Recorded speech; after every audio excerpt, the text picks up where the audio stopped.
We've been traveling full-time in our RV for the last 11 months, traveling the country, seeing the most amazing sights there are here in America.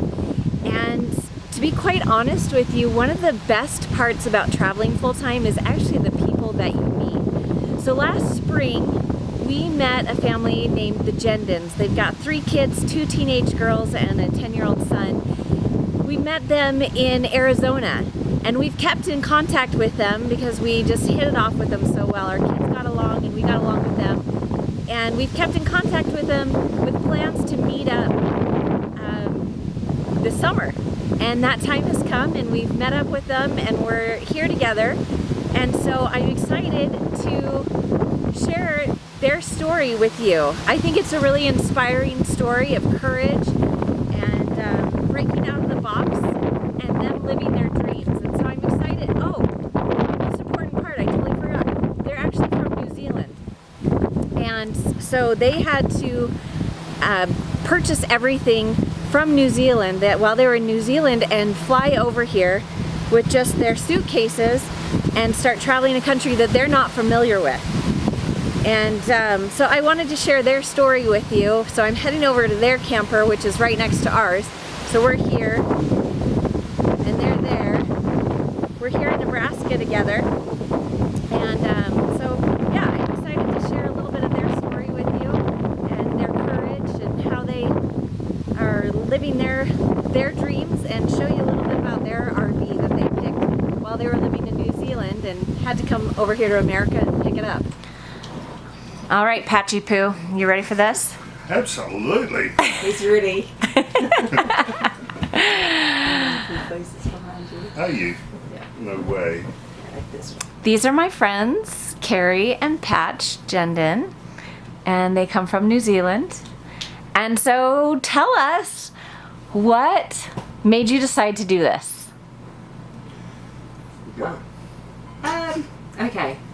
Well, there's probably 2 parts to that answer actually. One is getting out of normality, and then the second thing is, okay, what are we going to do? You know, you decide that you want to, I don't know, get out of the stress and the rat race, but then what are you actually going to do with your time? And Patch has always had a thing for America, and I've always had a thing for sort of living a little bit alternatively.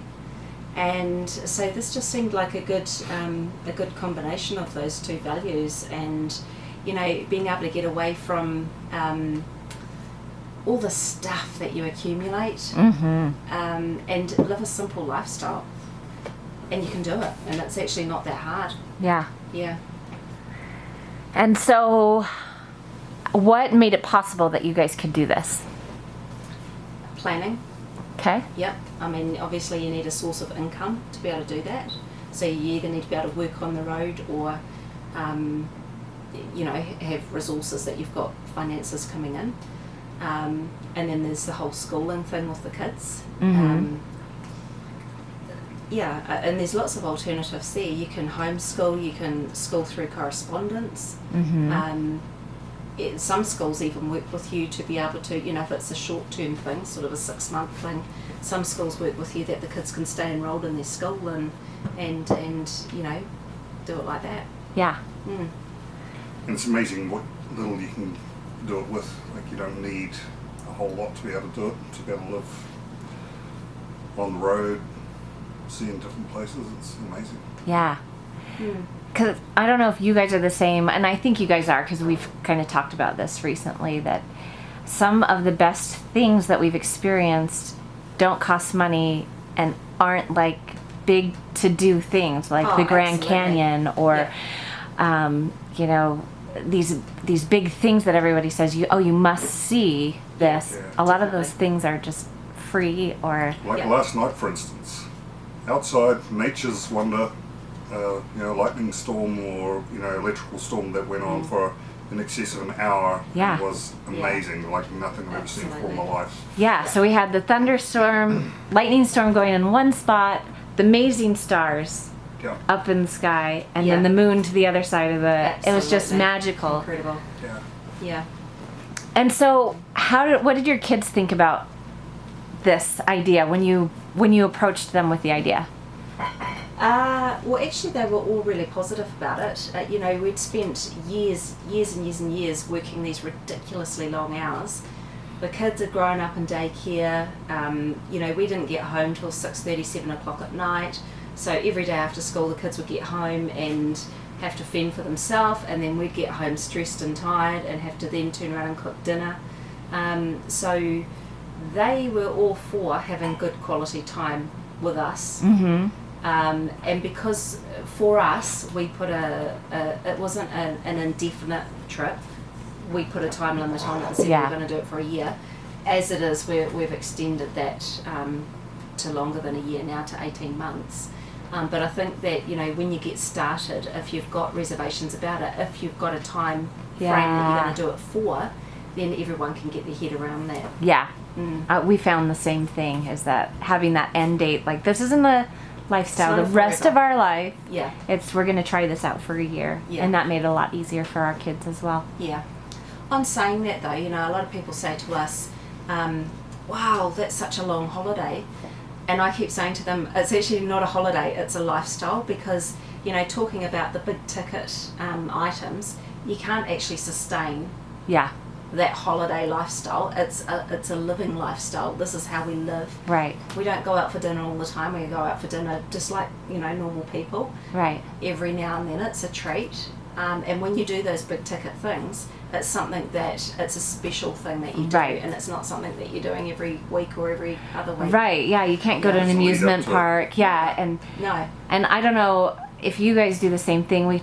We try and make it different. Like, so those big ticket items, like, we're not going to go to the zoo more than once, or we're not going to go to Exactly. amusement parks, or we don't go to the movies. We try and Exactly. spend our money Yeah. on Yeah. Wisely, New and doing things. different things, and, you know, Yeah. new experiences, and there's Yeah. so much new things to do, so many different things to do, and everywhere you go, it's a big country, America. And Yeah. there's so much beauty and so many different things to see, so many borders you cross where it's like two different gardens lived each side of the border, and you know, they're so vastly different. So it's, you know, there's so much to see and do, and it doesn't all have to cost a lot of money. yeah. The best experiences have been the free experiences. Yep. Like glacier at the lake. Yeah, the tell national about that parks. a little Yeah. bit. Yeah, so it's interesting. If you ask the children what's their favourite experience to date, Glacier keeps coming up. And Glacier, I mean, it's a beautiful national park, but the fact of the matter is, when we went to Glacier, we drove from the west side to the east side. We spent a day doing that and stopping at all the sites. And while we were on that trip, there was a beautiful lake there called McDonald Lake. And we found this really cool little stop off and thought, well, wouldn't that be cool to come back here and spend a day mucking around at the lake? So the next day we picked up a picnic and took the music and the dog and Cheers. the chairs, and, you know, we went in luxury and had the most fun day swimming in the lake and The just water was playing crystal and clear. There was people coming by in boats. The water was cool, but we all swam. It was fantastic. Yeah. Propped the chairs up in the lake itself and sat there, and it was. which kind of Fantastic shows, day. I think, that you don't need to worry about rushing around to do absolutely everything. Mm-hmm. It's actually taking more time, quality time, at certain stops. Yeah. Yeah. I love that. Mm. That's so true. Mm. So, if you had advice for somebody that wanted to do this, to travel full time, what would be your advice? I think one of the big things is so many people say you're so lucky, and it doesn't come down to luck. Anyone can do it if you want to do it. Yeah. And it's a matter of planning it and figuring out what's going to work best for you, and then go and do it, whether it be for 3 months, 6 months, a year, and definitely give it a go. You have the opportunity. You can make it happen if you want to, and it is so worthwhile to do it. It's an amazing experience.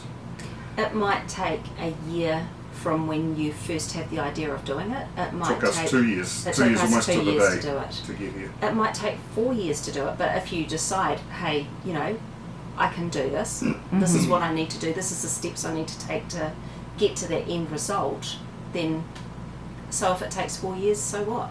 Yeah. You can do it. Yeah. And the best thing about this whole thing is it's the people that make it. the people you meet is what makes it. You can see the most beautiful things. You can go into the most beautiful park, and if people are horrible, it's no good. You can go into a very cheap, basic place and meet awesome people, and that's what makes a world of difference. And potentially lifelong friends, which we've made along the way. And Yeah. that's what makes it, is seeing amazing things, but meeting fantastic people, Yeah. like-minded people.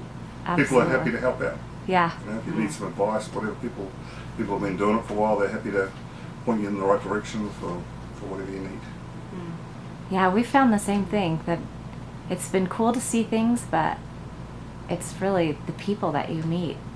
It's just fantastic. It's amazing. And there's lots of resources available too, on the internet, going into places like, RV sales. And they'll, if you're nervous about doing it, they'll point you in the right direction. They'll help you to get the right rig, the right unit, the fifth wheel, the bus, whatever you choose to do it in, that's going to fit your needs and your family. And take your time and figure out what you think you need. Look at lots. Yeah. Get the right one for you, while you're building up to it. Spend the time on the internet. We did it all from New Zealand. I felt like I could sell them. We looked at You knew so hundreds, much. I looked at thousands of them, and it came down to a few that suited us and our family, with a full-time bunkhouse for the kids and outdoor kitchen for my man cave, and to go barbecue and grill in the snow and wonderful things that you do. And so it's let's take the time and do that. Ask people.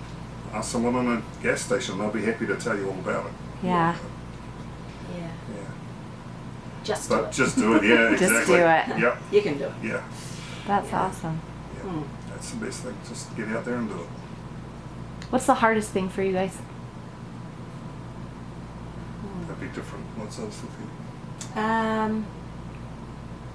Probably learning to all live in a really small environment, because when you're at home, if you've had enough, you can go out with your girlfriends for a coffee, or you can get away for a weekend, whereas here you can't. Yeah. Here you just can't. You can go out for a walk. But the hardest things are the things that lead to the best things about it as well. So Brings closeness. that difficulty has brought amazing closeness in the family, and the kids have got closer. We've got closer. Yep. And I think And it hasn't always been with their hands around my throat. Yeah, there's been a few times. I think it is similar for myself. You come from a big house, 4,000 square feet, plenty of room. You can jump in your car, you can go down the road. You go into work, so you have time to get away and think and do other things. And you get into a small space, 400 square feet, and all together, all five of you. And then for us, it was even more so because it was straight into the snow, and we stayed in -3, and so you couldn't go and just hang out at the park bench because you'd be frozen. So, but that has certainly brought closeness along with it, over the time, and learning more about each other. All of us, I think, have learned about each other. And probably the other hardest thing for me is the fact that we'll have to go back sometime. I don't really want to do that. You think you'd want to live this lifestyle the rest of your life? I could do it. Really? Yeah, I could do it. But I understand also, kids have got things they want to get back for, and so.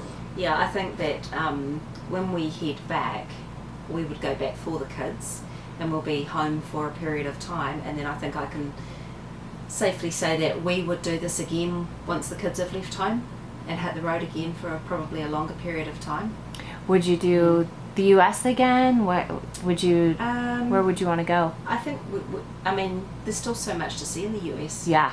And even in the places that we've spent a lot of time, there's still so much to see. Mm-hmm. So I think we'd come back to the US again, but maybe we'd go somewhere different. Yeah. Europe's a big place too. Yeah. Yeah. And again, the people you meet along the way is that you then have places we can meet up with people and do that. So the being away from friends and family, you also have other friends that you meet that you can catch up with in different places, and it's certainly an interesting it's a great way to fill in your time, seeing the world and meeting people. Yeah, and you know, we still, you know, you have schooling and you have your business commitments that you need to keep up with. So that's all part of it. It's great. Yeah. Well, very cool. Michael, do you have any questions for him?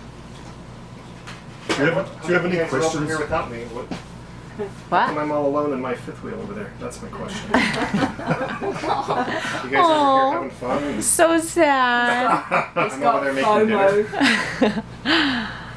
Anyway, I so don't- dinner ready yet? Yeah. I don't know what you asked, so I... Okay, well, just ask one last question.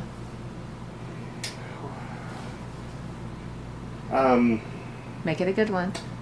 Who are your favorite people you've met from Utah? From From Utah. Utah. Yeah, we need to do. Do you want to narrow that down a little bit? From Eagle Utah Mountain, County. Utah. No, I'm just kidding. Oh well, they're our favourite neighbours right now as well. On the other side of the camera. I don't know. What would you tell people as far as what they need, what they could do to start living whatever good story or whatever dream they want to accomplish? That's actually, there's that good saying, dare to dream, and do it. You know, you dare to dream, you can make it happen, like we said a little earlier. But you can. Anyone can do it if you want to set your mind to it, and that's. I would suggest everybody do it at some point in their lifetime. Make I a point love of that. doing it, and if it's not what you want to do, at least you can say you can tick it off the list. Because don't just sit there and say those people are so lucky that go and do it, because it's not luck. It's hard and it's but it's rewarding. Yeah. It's real good. Were you going to say something? No, that's covered it off, I think. Yeah. Yeah, I love that. Dare to dream. Go out there.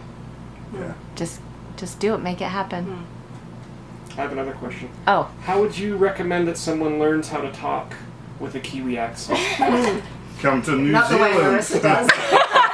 Now, we should turn the camera around and you Yeah. should hear how Marissa Oh. talks Kiwi. Oh, it's already been on.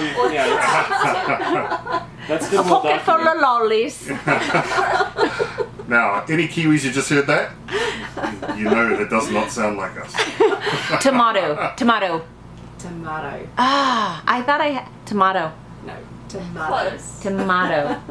That was pretty good. You're getting closer. Just one word. I'm just gonna have one word that I We can look like say. idiots. I know. Idiots. Well, thank you for being interviewed. I really appreciate it, and I'm sure the people watching this do too. Absolutely, thank you.